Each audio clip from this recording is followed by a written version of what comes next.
पहले लोग त्यौहार से त्यौहार मनाते थे, आज व्यवहार से त्यौहार मना रहे हैं। ये हमारी सरकार की उपलब्धि है। आज का प्रेस कॉन्फ्रेंस होता था कि हमारे बीच में आज कृष्ण मौर्य जी आ रहे हैं खरीदे में, अक्षरों के नेता हैं, सभी लोग पूरे सभी नगर के लोकसभा से आ रहे हैं। कल जो है माननीय ब्रजेश पाठक जी आ रहे हैं, ओमप्रकाश राजभर जी आ रहे हैं धनघटा में, उसके लिए अपील करना था सभी लोगों से कि आज के दिन में पिछड़ों के नेता हैं, सभी समाज के नेता आ रहे हैं और हमारे बीच में प्रधानमंत्री जी आ रहे हैं 22 तारीख को, और हम लोग प्रधानमंत्री सौभाग्य देश के लिए भी मुख्यमंत्री जी आ रहे हैं 21 तारीख को, 21 तारीख को जो है हमारे मैदान में, और मुख्यमंत्री जी हमारे हिंदू सम्राट हैं और उन्होंने जब से आए हैं तब से उत्तर प्रदेश इलेक्ट्रॉन प्रदेश बना है। और हमारे बीच में जो है गृहमंत्री जी 23 तारीख को आ रहे थे फैसलाबाद में, और हम लोग समाज में पिछले बार भी आए थे और उन्होंने जीत दर्ज कराया था। सभी लोग गृहमंत्री जी लगभग हम लोगों के अभिभावक बता रहे हैं, इसका अपील कर रहा था। आप लोगों के माध्यम से पता चला कि माननीय जो विपक्ष के नेता हैं वो कल शायद इलाहाबाद में आ रहे हैं, तो मैं विपक्ष के नेता से इतने सवाल पूछना चाहता हूँ कि माननीय अखिलेश यादव जी से कि जब समाजवादी पार्टी सत्ता में थी तब अपने संत कबीर नगर के लोकसभा के लिए कौन कौन से विकास कार्य किए थे, कम से कम वो कल बताया कि मैंने संत कबीर नगर के लिए कार्य किया था, तो जनता शायद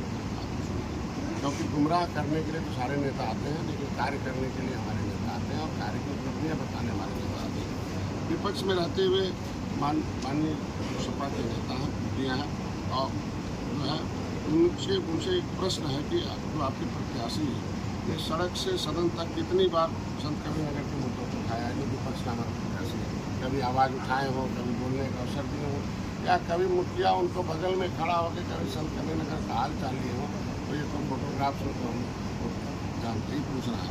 और उनसे विपक्ष से और सवाल पूछ रहे हैं कि अपने कितनी बार सत्ता में रहते हुए निषाद मछुआ आरक्षण के मुद्दे को सड़क से सदन तक उठाया, नहीं तो हमने एक पन्ना लिखा है इसका जवाब दे दें कि मछुआ समुदाय के आरक्षण पर डाका डालने और धोखेबाजी करने की पिछली सरकारों मतलब सपा सरकारों के शब्द है जो आपको दे रहा हूँ कि कैसे यहाँ धोखा दिया है लोगों ने, और हमारे मछुआ समुदाय के लोग सपा बसपा कांग्रेस के धोखेबाजी को नहीं भूलें, ये संदेश है, इसमें पूरा लिखा है। अगर इसका जवाब हो तो उनसे पूछने के लिए हमने जो लिख के दिया है और पूर्ण रूप से दिया कि फाइल गायब कराने में 2004 से 2014 तक ये आरक्षण के मुद्दे की फाइल जो है वो सपा गुमराह कर रही है हमारे समाज को कि आरक्षण के मुद्दे पर हम आवाज़ उठाते रहे, पुलिस विभाग जाते रहे।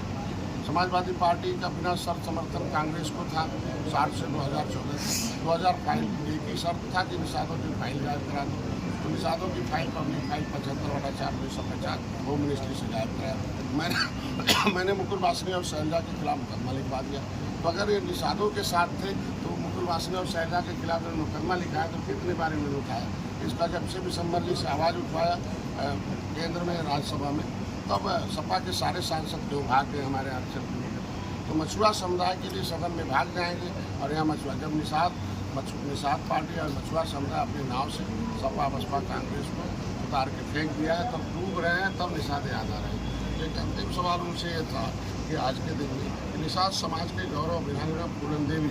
जी की ज़मीन को हड़पने वाले समाजवादी पार्टी के जो नेता हैं मिर्जापुर के चौरसिया पर आपने क्या कार्रवाई की? मैंने कई बार ज्ञापन दिया, उसकी माँ के सांसद का दर्जा दिलाने के लिए कुछ किया, या आपने आपके समय की आपकी मुखिया थी पूनम देवी और सदन चल रहा था मारी गई, तो क्या उसके लिए आपने कुछ जाँच की बात उठाई? ये सब चीज़ें मुझे है कि समाज के ऊपर जो है ये जितने अत्याचार होते रहे हैं, तो आज के दिन में हम खाली इतने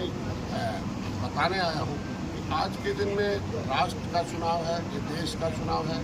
मोदी जी के फिर से प्रधानमंत्री बनाने का चुनाव है, क्योंकि मोदी जी एक ऐसे प्रधानमंत्री आए 70 साल में कि जो कहा वो करके दिया, गारंटी के साथ कहा, जो वादा किया था अपने संकल्प पत्र में जारी किया था उसको एक एक पूरा किया, और मोदी की गारंटी की गाड़ी लगाकर गांव-गांव किया था। जो बचे कुचे लोग थे उनका भी फार्म भरवाया कि अगली बार हमें आइए, जो बचे लोग हैं उनको भी हम पूरा करेंगे। पहली बार संकल्प दोबारा फिर जारी किया है कि मैंने पहले जो कहा था वो कर दिया, आगे फिर करेंगे। उसमें नौजवानों के लिए, किसानों के लिए, महिलाओं के लिए, हर जिले के लिए, हर क्षेत्र के लिए, इंजीनियर के लिए, डॉक्टर के लिए, व्यापारियों के लिए, और विशेषकर पहली बार है मछुआरों के लिए भी 3 पन्ने का संकल्प जारी किया है कि उनको क्या कैसे सुविधा मिलेगी। तो आपसे अपील करने आए हूँ कि 25 तारीख को मतदान होगा, और यहाँ क्योंकि उन्होंने निषादों को लड़ाने के लिए आपस में निषादों को इधर उधर आपस में टूट पड़े, क्योंकि निषाद अपने समस्याओं के हल के लिए खुद पार्टी बना रखा है, और निषाद पार्टी मोदी के साथ है, और मोदी को प्रधानमंत्री बनाने के लिए राष्ट्र का मुद्दा है। 40 पार्टियों में एक पार्टी निषाद पार्टी को मोदी ने आमंत्रित किया था, इस तरह आमंत्रित किया था जिस तरीके से त्रेता में कभी भगवान राम ने निषाद राज को गले लगाया हो, उसी तरीके से देश के मछुआरों के नेता डॉक्टर संजय को भी मोदी ने गले लगाया है। इसलिए हमारी जिम्मेदारी बनती है मछुआरों की कि वो मोदी जी को फिर से करने पर बैठा है। उसमें मोदी जी ने कहा था कि हम इस बार आएंगे तो 5वें नंबर से लेकर हम तो अब व्यवस्था 13 नंबर पर था, 5वें नंबर पर आया हूँ, 3रे नंबर पर आऊँगा, और भारत को फिर विश्व गुरु बनाने की तरफ बढ़ूँगा, और जन कल्याणकारी नीतियों को नीचे धरातल पर लाऊँगा। उन्होंने एक बात को कहा था। इस बात के लिए हम सारे देश के मछुआरे गर्व हैं कि कम से कम उन्होंने जो कहा वो किया है, आगे जो करेंगे वो करेंगे। रहा उत्तर प्रदेश सर्वोत्तम प्रदेश बन रहा है, योगी की सरकार में हम लोग मंत्री हैं। आज के दिन में योगी जी ने जो कहा था सभी माफियाओं को मिट्टी में मिला देंगे, सभी अपराधियों को मिट्टी में मिला देंगे, तो सभी लोग अपने आप मिट्टी में मिल गए। और देखो कैसा भयमुक्त वातावरण है, हिंदू मुसलमान एक साथ रह रहा। उनके जब साइकिल बटन आती थी तो ये तलवार से त्यौहार मनता था, और जैसे कमल सरकार आ गई तो सब व्यवहार से त्यौहार मन रहा। इसलिए समाज से अपील है कि व्यवहार से, और विकास पत्र उत्तर प्रदेश सर्वोत्तम प्रदेश बन रहा। इसलिए आज के संत कबीरनगर में संत कबीरनगर के विकास के लिए तो अभी विधायक जो रखे हैं